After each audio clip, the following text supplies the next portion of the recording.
Going on, everybody? Well, tried to make the video and then the phone decided it didn't want to do a video today, so it shut off. So let's redo this again. Showing my cooking expertise in the truck.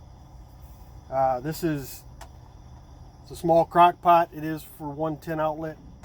They do have 12 volt cookers that you can buy at the truck stops. They work all right. The lunchbox cooker works. Used that before. It works really well. It just takes a little longer.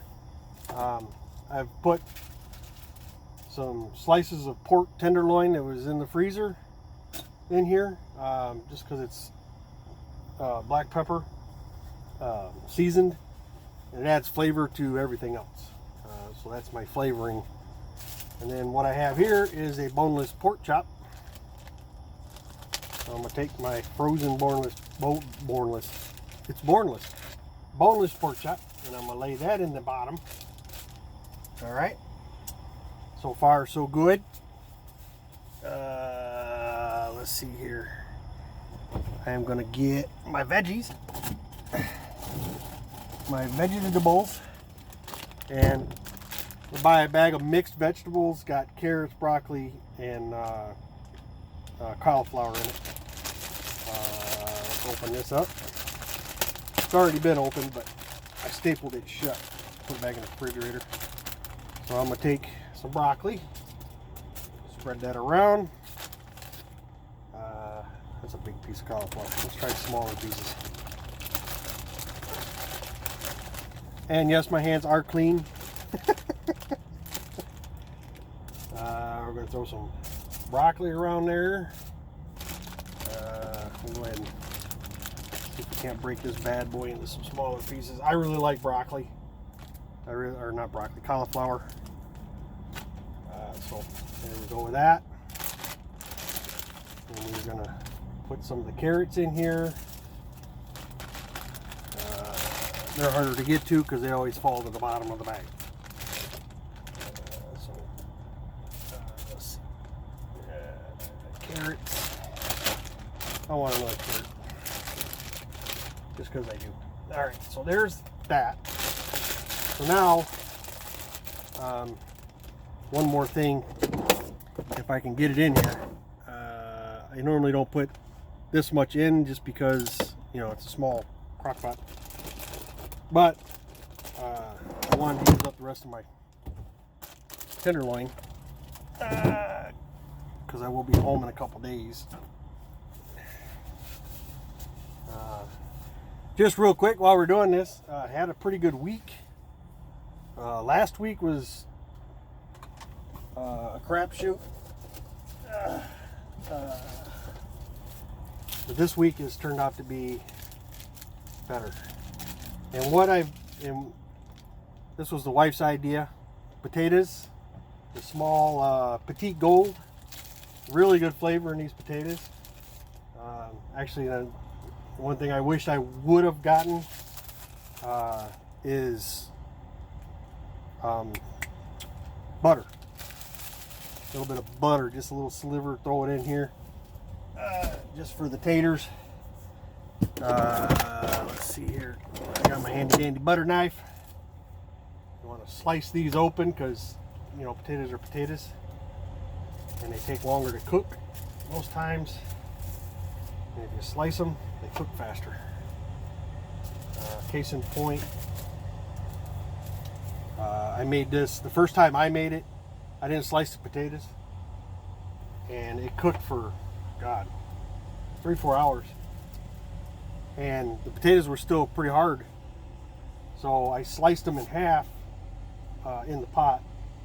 And then I left it on for about another hour, maybe just a little touch over an hour, and they were perfect. They were perfect. So now what we're gonna do, I had an extension cord on the truck, but I don't have it no more.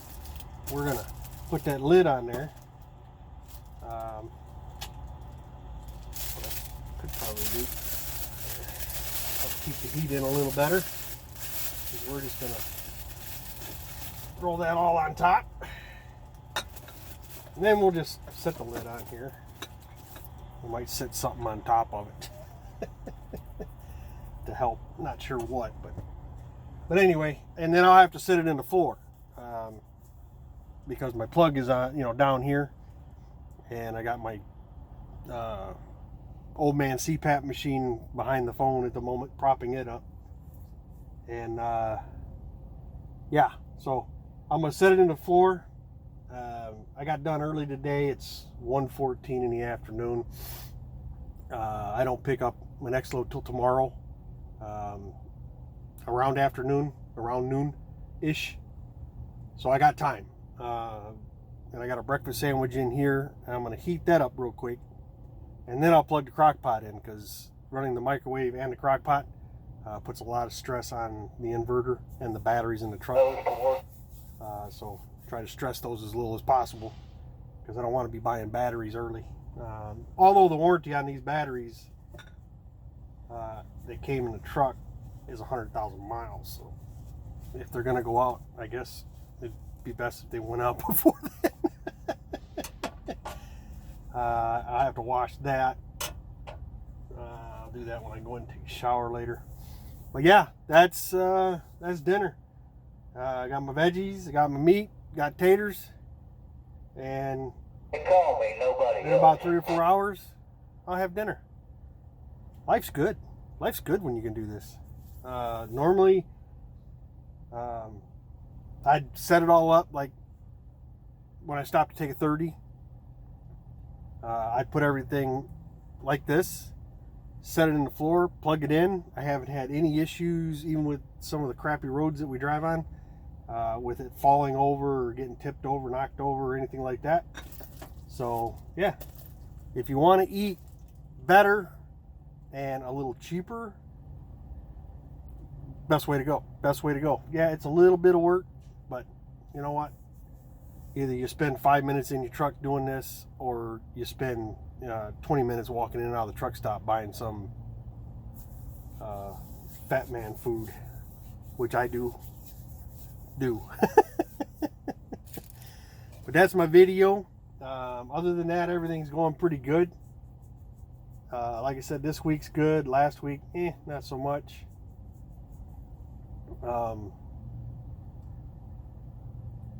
What I didn't say in the last video, I did have an issue while I was in Indianapolis at the terminal with the Qualcomm. And I mean, as a company driver, if you got a dispatcher, it's in my opinion less of a deal, because you're talking to your dispatcher all the time anyway. But I wasn't getting any information from the truck, out to them or to the truck. So workflow wasn't working.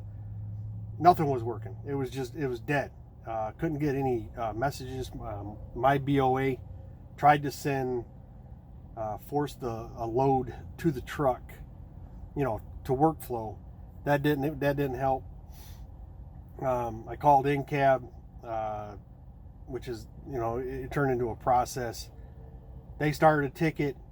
The next day, somebody closed it out, said it was fine, which it was not. Again, if you don't want to come to work to do the job, then let somebody else have the job that wants it.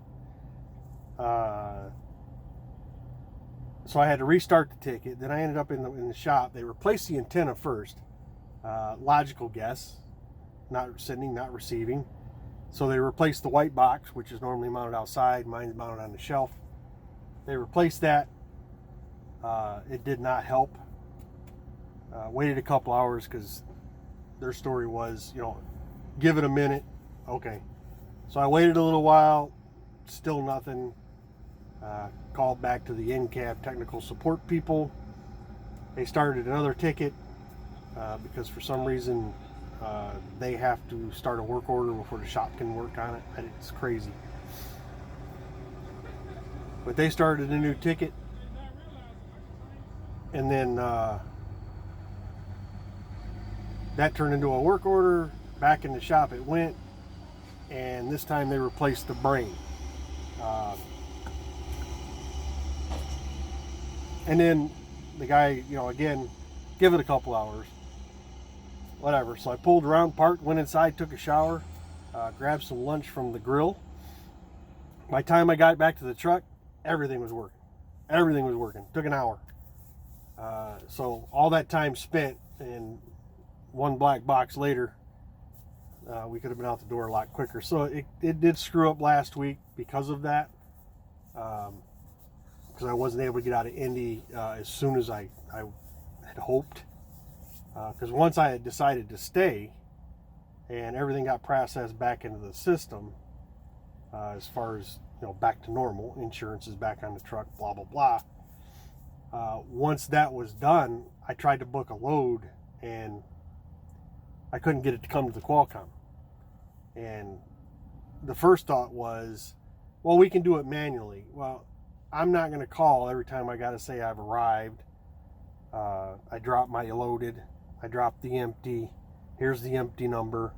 Really, that's about as inefficient as it gets. And it makes it hard for me to book multiple loads because, I don't get to see all the information until I book the load. While a lot of that's on the app, it's just easier for me, in my opinion, and for my personal comfort, to just have it all on the Qualcomm, so I can, for one thing, I can review it, then I can make it an active load. On the app, I haven't figured out how to do that. Somebody knows, a way around where you can actually do it on the app, please let me know, because I've looked and looked and looked and looked and tried, especially like editing my ETAs from home when I pick a load. I haven't figured out how to do any of that. As far as I can tell on the app, you can't. So if I'm wrong on that, let me know. Let me know. But yeah, that's my video. Today I'm Chef Brock, and tomorrow I'll become Trucker Brock again. So I appreciate you guys taking the time. Be safe. We'll talk to you.